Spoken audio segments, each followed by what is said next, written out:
Just by cutting out the fizzy drinks, Simon has dramatically reduced his sugar intake, and he thinks he can feel the benefits already.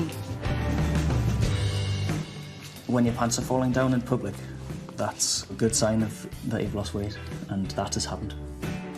Audrey has become the home cooking queen, preparing everything she eats from scratch and using the internet to track down more sugar-free fast food like do-it-yourself hummus. Basically, you just open a can of chickpeas, add a few things to it and put it in a blender. Totally homemade hummus. And it's absolutely delicious. What do you think? No sugar? Rick is doing well. He has completely stopped eating sugary treats during the day, but is consoling himself with a bit more nighttime cheer, relaxing down the pub over a couple of pints and hoping he'll still make the grade. And self-confessed sugar addict Cara, she's cut out the biscuits, the cake and sweets through sheer willpower. There is going to be things that come up like Noah's birthday where I'm going to have cake and I'm going to have sweet stuff. But I can deal with those days now, whereas before, that would have been every day rather than just one day.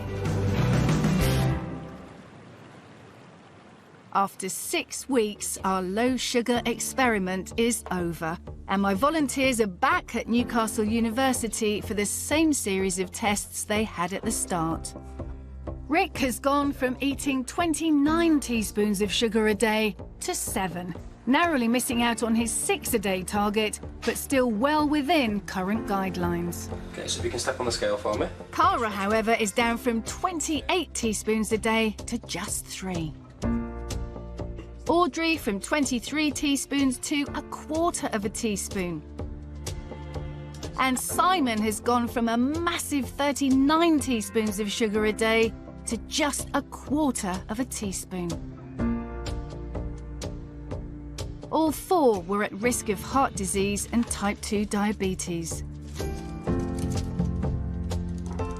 So what has their new low-sugar regime done to their health? Cara and Audrey's results are very similar. The headline of it all is that you've lost just over 6 kilos in weight, or just over a stone. Right. So you've lost about 5 kilos, which is nearly a stone. So well done. Thank you. The changes that you've made to your diet by reducing sugar have substantially reduced your risks of conditions like heart disease and type 2 diabetes, as well as the wonderful things that it's done for your metabolism.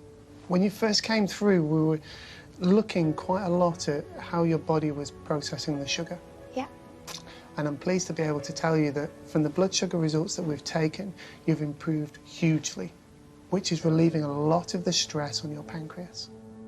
So Cara and Audrey have dramatically improved their health by cutting back on sugar. Rick, however, despite not eating any Indian sweets, hasn't lost any weight at all. Rick, you have substantially reduced the amount of sugar you take in, from 29 spoonfuls down to 7. But at that same time, you've increased your alcohol intake. And so any benefits that you would have had from reducing your sugar are taken away because you're taking in more alcohol. Got it, yeah. The volunteer Mike was most concerned about was Simon. He was showing signs of potentially fatal fatty liver disease. His challenge was the greatest of all. You've managed to lose just over 6 kilos, which is just over a stone. Well done. Good. Now, I'm pleased to tell you that the markers that we had for fatty liver disease have gone down by 40 to 70%. Good. Wow, That was the most... more than good. Yeah, that was the most concerning thing. And I couldn't be prouder of you. Well done. Thanks very much.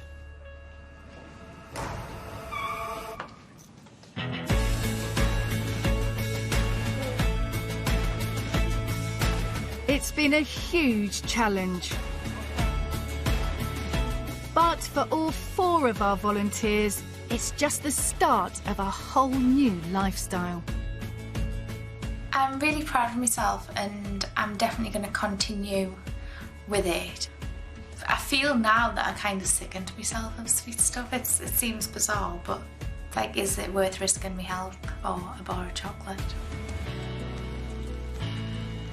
Yes, you can socialise, you can be a Sikh, be Indian, be a Geordie and cut out the sugar. You can, you just got to be a little bit more aware and not give in to the peer and social pressures that are there. Just something that I really need to do. Obviously, I have a long way to go, but because the first steps are the most difficult ones, I'm already moving that way, so I'll continue. If you were to come back and see me in a year's time, I would be half the man I am now. I've actually gone down 2 dress sizes. I don't mind going shopping and buying new clothes. I absolutely have no problem putting in the charity bag because I'm never going to wear them again because I'm never going to be like that again.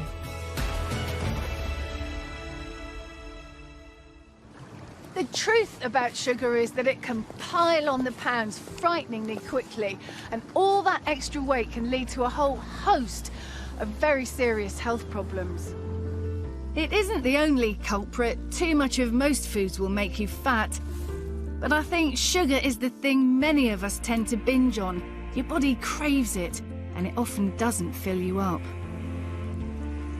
While most things we know are okay in moderation, with sugar we really do seem hardwired for excess. So, sorry, but this time you really can't have your cake and eat it.